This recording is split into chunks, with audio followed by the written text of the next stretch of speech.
All right, y'all, we back. My bad. Sort of fuck things up. He said, "Ain't nobody gonna talk shit about the tuck roll." Took the ball, went home. Right. Yo, I got that's hilarious. I did not mean to do that. I don't know what happened. I've never done that before, but I will say that is hilarious. So we won't let the truth get in the way of a good story. So yes, I was very pissed off that you tried to needle me, and I ended the stream on purpose as sabotage. Let's get back into the deal. Anyways, let's move into the other good games we had on the weekend, or the afternoon slate. 27-23 Packers over the Cardinals. 33-32 Broncos over the Giants in a last-second field goal win that we saw. Clubber D's reactions. Any thoughts on these games, gentlemen? That Giants game was the best game of the day for sure. That was insane. Mm-hmm. I mean, I can't believe the Giants blew that. Like, that was unreal. And then the poor kicker missing the extra point to lose them the game, basically, because it allowed Denver to drive down the field and kick the field goal for the win instead of the tie. Right. Unreal game. Josh Jacobs 2 TDs. Micah Parsons 3 sacks. Packers 4-1. Cardinals losing another close game. It's about time Micah showed up. He's been dormant all year long. His sack was the key that got them the game. I'm glad they won. How about this, Clubber D? You would know about this. Look at this. Your professor's fun fact for this game. The Cardinals have lost 5 straight games by a combined 13 points. They're only the third NFL team to lose by 4 points or less in 5 straight games, joining the 1984 Cleveland Browns and the only other reason I would have been brought up is because of, do you remember which 49ers team that would have been? We talking 2000s? It's recent, in the past 10 years. Oh, shit. Probably the year after the Super Bowl. 2017. Yep. Oh, no, that was before. Oh, was that before? Okay. 2017 was the year, though. 2017. Okay, yeah. Also joining the 2020. Also joining the 2025 Auburn Tigers. Damn. Any other thoughts on these two games, gentlemen? Hey, the Giants aren't an easy out anymore. Nope. They're not. Jackson Dart is for real. Jackson, that is their QB of the future. That's going to be a team that they're going to build from now on. It'll be questionable if they keep their head coach, but you know what? I like the 2 rookies because they brought a little bit of life and energy into that team. So, but if it's me, go ahead. Scatterboo ain't going to last long, but it's going to be fun while it lasts. I'll say that. It'll be fun to watch them while it lasts, but it ain't going to last long. I agree. Yeah. Yep. Clever D, you said that a couple weeks ago. You don't play that well at that style and last long in the NFL, and that's completely true. So, but hey, I agree with you, AP. I think they should get rid of Daboll. Actually, I don't think you said that. You said they got to think about it. I would personally, if it were me, get rid of Daboll and start over with a new coach. Anybody else? I'd stay with Daboll. Because he has Dart playing. He has them playing. They're clicking. Have him go a whole offseason knowing that that's the number one. And have him kind of groom that way. I think if he was there instead of Russ, he might be a little more advanced. You never know. AP. Yeah. If Russ was still playing at QB, I think he'd be gone by now. Because you take that one game away against Dallas where they haven't figured it out on defense. He hasn't played that great. But again, Jackson Dart has just brought life into that team. Cam Scatterboo's brought life into that team. I know we already touched on the Miami game, but I just saw a clip of that Quinn Ewers went out there for 3 plays, his first 3 plays in the NFL, came back off the field, got a cold shoulder from his head coach. How is Mike McDaniel still have a job? Yeah. After elevating him to number 2 too this week. So let's get some comments here real quick. Hey, what up to Big Rube? Big Rube, what's up, my brother? Says go Cowboys. Yes, they got the victory. We got Peach here eating some crow. I had to eat my own for my victory. That being said, let's move it in to the Sunday night game. We have Clubber D's 49ers versus Dirty Mojo's Falcons. He decided not to show up this evening. But that's okay. We'll talk about it without him. Clubber D, since this is your account, we have two of the best running backs in the league going into this game, Christian McCaffrey and Bijan Robinson. Give us your preview on this game. You got the Falcons having that great emotional win on Monday night against a very good Buffalo team, showing the world that they're still alive. They still want to fight. They're still scrappy. I know they're down. I think Jalen Walker. Is it Jalen Walker? Yeah. He's not playing. Another person's not playing on their defense. I'm not sure who. I was hoping Lamar be on, but they're missing another person on their defense. The Niners. Yes, McCaffrey, he's good at catching. We can't run the ball for shit. We only got one rushing touchdown. That was last week. We can't intercept the ball. We lost our leader in Fred Warner, but now we have Kittle coming back this game. Purdy's still hurt. Ricky Pearsall's not going to play. The thing is going to be, are we going to be able to get in Michael Penix's face? Okay, because we're not really sacking anyone right now. We're pretty decent against the run, but we're gonna have to finally intercept the ball. It's been like 14 games, and we have to get some sacks. That's the only way we're gonna win this game. I trust Mac Jones. I think he's gonna do well, but will our offensive line block? Okay, that's gonna be the main thing. Can we run the ball? If we can run the ball, or at least use McCaffrey as a out on the screens or something like that, and put in Brian Robinson Jr. because we traded him for a reason. We drafted Jordan James from Oregon for a reason, but I don't know why. I don't know what's the reason for it, just to sit on the sideline while McCaffrey does everything. So we're gonna have to pull something out of our ass to win this game. I think we will because it's at home, and Shanahan usually doesn't lose twice in a row. So I mean, as you mentioned, right? Go ahead. I'll give my score real quick, so I'm gonna cut out. I would say Niners. I will say Niners. I'm going my classic 30 to 17. I'm going with that. 30-17. There you go. All right, brother. Well, good luck and enjoy the game. And I'll be here for another 5. I'll see you till like 8:10. Oh, okay, cool. All right, cool. Well, we was talking about dual threat running backs, AP. And Bijan Robinson now joins as your professor's fun fact for this game. Thurman Thomas, Buffalo Bills fame, 1991, is the only players ever with at least 300 receiving yards and 450 rushing yards through 5 games, and has a chance to join McCaffrey as one of only 4 players with at least 1,000 of each in a full season. So definitely doing better. What do you think about this game, AP? I think it's a tough one to kind of figure out because, Falcons defense has actually been playing a lot better than people give them credit for. Statistically, they're the second best defense in the NFL. They're great against the run. They shut down Josh Allen and the Bills on Monday night. Tough part is you're going from coast to coast on a short week. I know the 49ers are being held together with duct tape, a prayer, and everything else. But it's still gonna be a tough game. Not only that, Mac Jones gets a reliable tight end target back tonight in George Kittle. So it'll be closer than people think. It might come down to the final position. We might actually see a good Sunday night game for once. Okay. That doesn't end in a 40. That doesn't end in a 40-40 tie. Right. Hopefully not. Go Pack, go! I see you, Gina. There's your shout out. Yeah, your Packers won today. Don't be needling me about my Raiders. That's messed up. I see you though. Peach, what are your thoughts about this game? By the way, Bijan Robinson only needs 178 yards to become the first player since Marshall Faulk in 2000 to reach 1,000 scrimmage yards through 6 games. What are your thoughts? I think Dion hit the nail on the head. The key to this game for San Francisco is getting pressure on Penix. He struggles under pressure, but man, if you give him time, he will pick you apart with all those Falcons weapons. I am worried with no Warner there because he's such a sure tackler, and that's what you also got to do. That's my key number 2 to the game. You have to tackle Bijan right away. You can't let him break tackles and bust loose, and that's the key to the game. I'm going to say this is going to be a really good game. I think it's going to be like 30-27. I'll give it to the Niners today.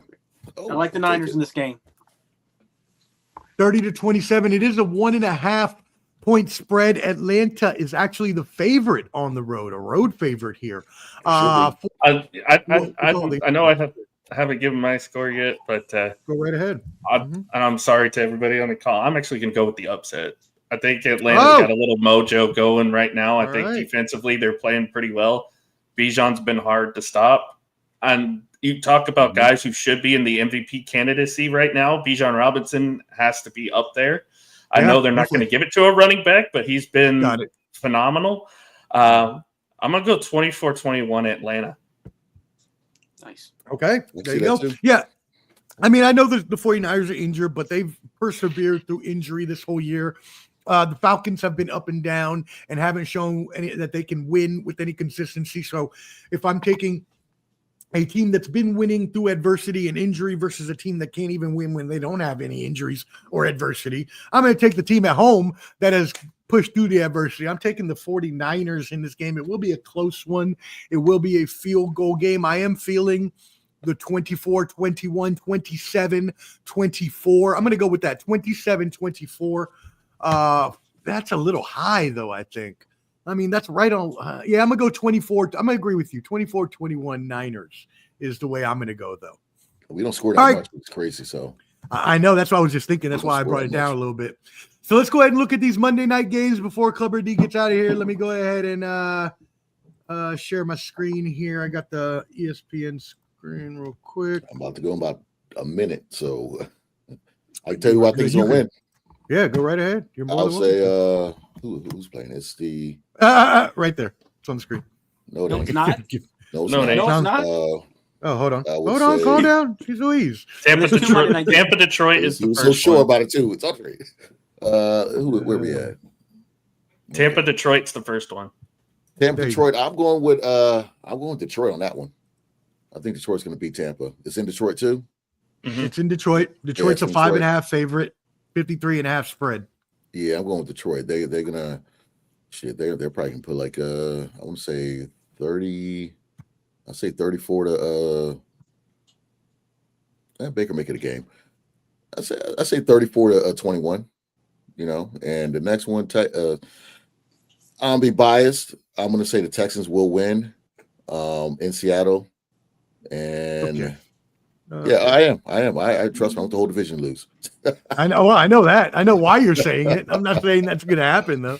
Oh man, that's funny. For fancy purposes, I'm going to say Texans are going to shut the Seahawks at home, which is probably not going to happen. So I'm going to say 21-0 Texans. That's not going to happen, but for fancy purposes, I'm going to say that. I'm sticking with it. But there you go. Yeah, I'm biased. I don't care. Any other thoughts on these last two games, gentlemen, for tomorrow night? I think I actually think the Lions are going to run away with this one. I do. I don't think they'll run away, but I do think they'll win. I love the Bucs, but the uncertainty at wide receiver tomorrow night scares me for them. And like I said, Detroit is another animal at home. But I will say this: there will be a rematch in the playoffs. I will say that. I think that's definitely going to be a thing. So we'll see there. Seattle, I think rolls too. I'm just not big into Houston, especially they're just so inconsistent. Some days their defense looks insane, and then some days it looks like trash. So I'll stick with the consistent Seattle Seahawks to win that game. AP? I'm going with the upset. I'm going Tampa Bay on the road. Half their secondary is we say half the wide receivers for Tampa's out, half the secondary for Detroit's out, including Brian Branch, who's suspended for this game. That's true. Yep. And as long as number 6 is quarterback, give me him over anybody else right now. He is my MVP favorite. He's my MVP pick right now. So I'll take Tampa on the road to win this game. Kate Otten, have yourself a night, by the way, on Monday night. And then Texans Seahawks. This one's interesting because Sam Darnold has played well. Their defense is starting to come along a little bit. It is at home. It is a tough environment. I'm not 100% sold on Houston just yet, so I'm going to go with the Seahawks too. Earlier in the week, I had Houston, but at this point, I'm just like Seattle's at home. It's going to be late at night for everybody else anyway. But yeah, I'll go with Seattle at home. Yeah, I agree. I took all home teams this week, weirdly enough, in both of the pools. But yeah, Seattle is the better team right now, and they're at home field advantage, especially with that 12th man. Texans haven't proved enough yet. And then, the Lions. Lions should be able to handle the Buccaneers at home, especially being angry after losing last week. But the Buccaneers are a really good team, and I'm excited to see them play throughout the season. But yeah, at home in Ford Field, it's a little tougher. So I would see Detroit winning that game as well. And I want to say one more thing. A 10 o'clock kickoff is ridiculous on a work night, but thank God I work in the school and there's something called a Diwali holiday, though I'm off on Tuesday, so I don't care. But it's still ridiculous. 10 p.m. kickoff. That should not happen. Why are we still doing 2 Monday night games?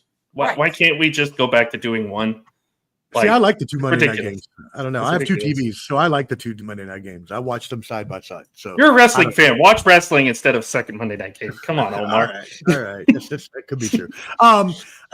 Just to educate everybody, since Peach said something called Diwali, it is a Indian national holiday in India. It's like their Christmas kind of. That's what I'm saying, but we get off for it here, so I love it. No, I know. Yeah, well, yeah, of course we do. All right, looking to next week, NFL. It's actually Amul.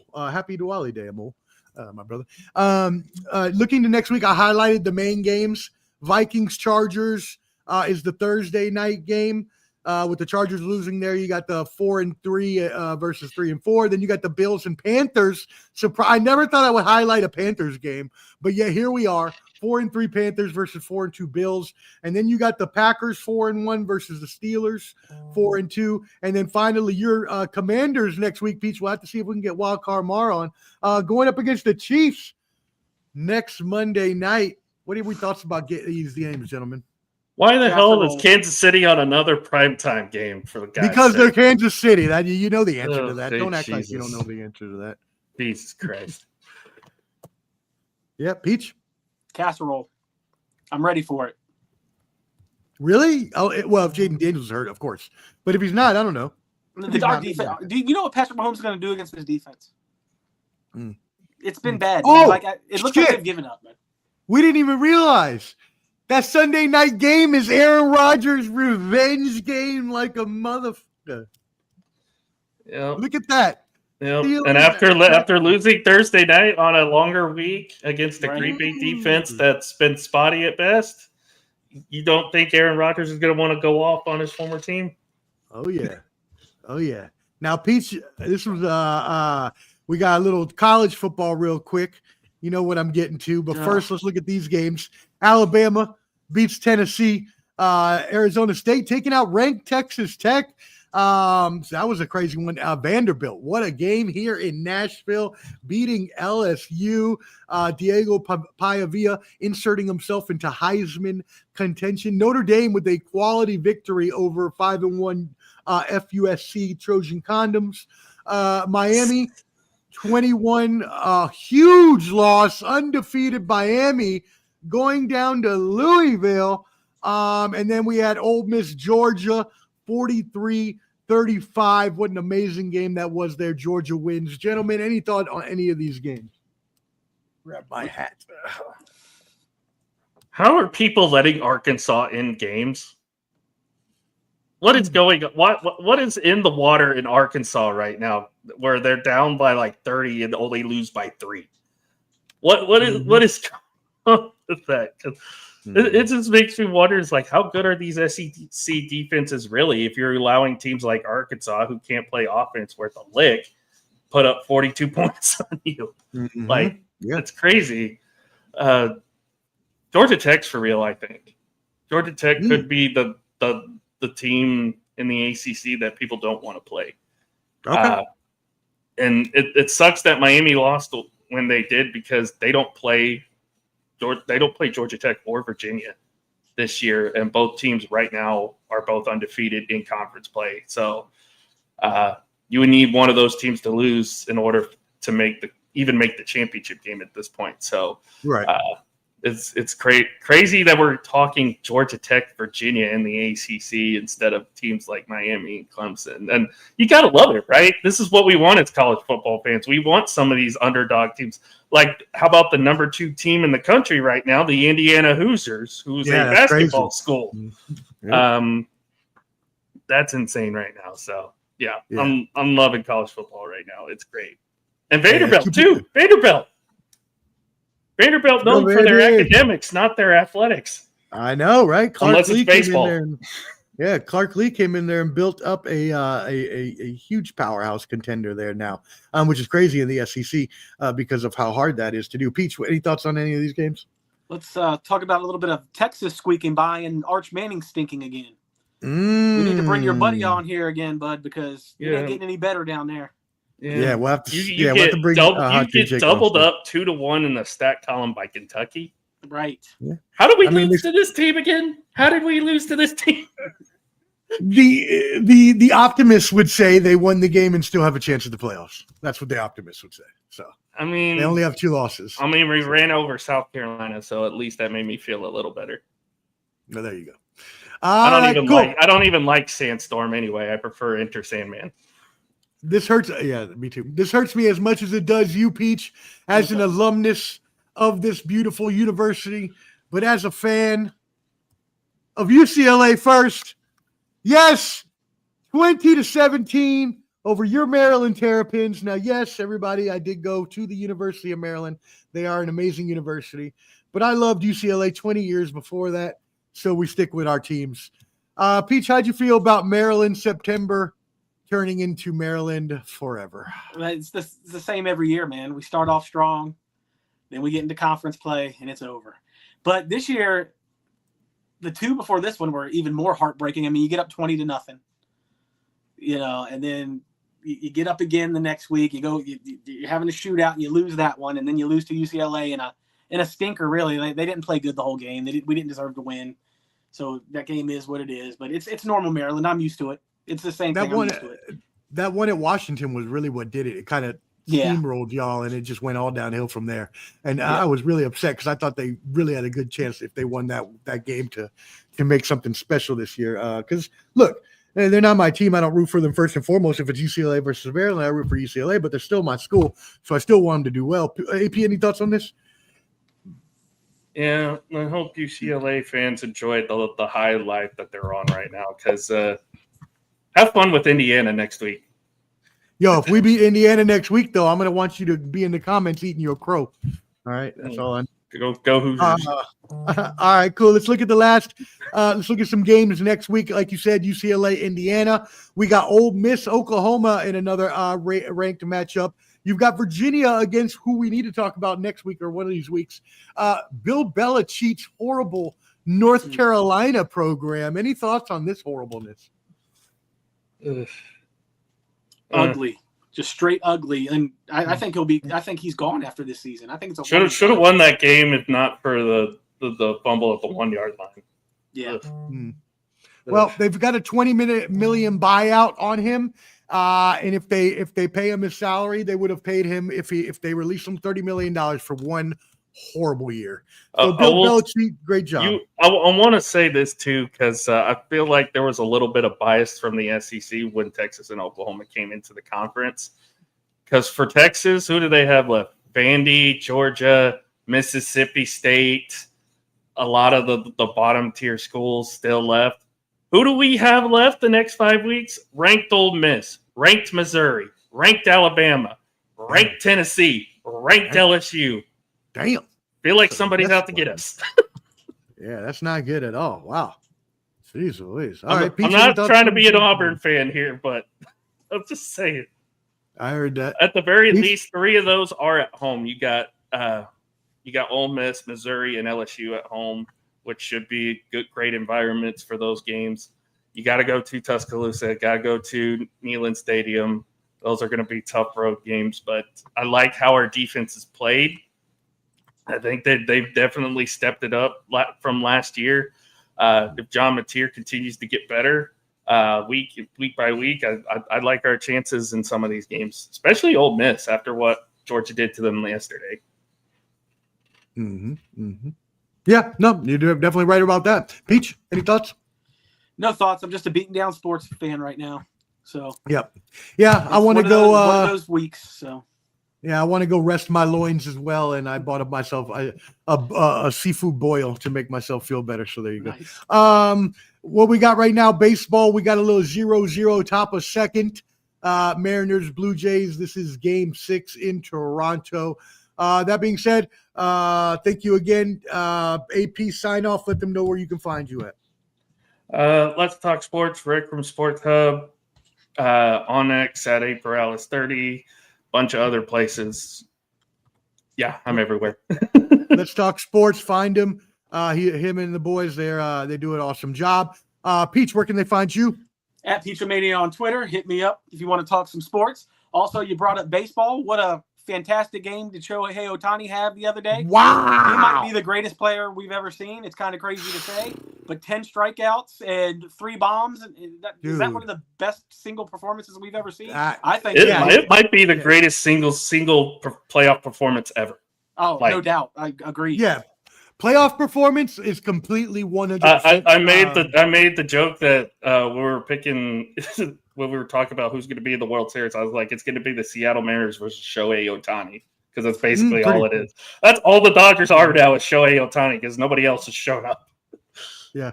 Yeah. I mean, well, he actually wasn't even showing up at first either at the beginning. His postseason average, the first series two, was not that great either. But anyways, the Dodgers don't really need one person because they just are so strong pretty much everywhere except for their bullpen. So anyways, we'll see what happens. Game 6 tonight, Game 7 if necessary tomorrow. We will have our World Series preview this week. I may have to have both of you on because I may have 1 or 2 positions open for my regulars that aren't on. So I'll let you know, AP. I might need you to come sub in again this week on some baseball talk, and probably Peach as well. All right, sounds good. Can't wait. I love baseball. All right. Hey, y'all tune in to AP's football show after the game on the Let's Talk Sports Network. Make sure you support. Actually, it's on Rec Room tonight. It's on Rec Room tonight. So what's the handle? Sunday night. Rec Room Sports Hub is where it'll be at tonight. On YouTube, Rec Room Sports Hub. Awesome. And then hit that QR code, y'all, for Ball and Bud. Subscribe at BALLANDBUDS on YouTube. Hit that like button, whether watching now or on the replay. For AP, for Peach, for Clubber D, I am the Sports Professor. And we'll see you next Sunday for Sunday Showdown. Holla. He's with the millions. It's that world heavyweight flow. Championship belt wrapped around my waist, yo. I got that Ric Flair figure flow. Slam you on the pavement, that's why they call me Street Pro. Create heat on beat flow. Like Jordan after the second time he three-peated, folks. Get ready, set, let's go. Fight toe to toe, release the flow created by this micro. Lights, camera, get low. Action packed, back to back. In fact, this monster will grow. Y'all better let him know. Man with the master plan, and you have no need to know. You came prepared, now get ready for the show. Oh!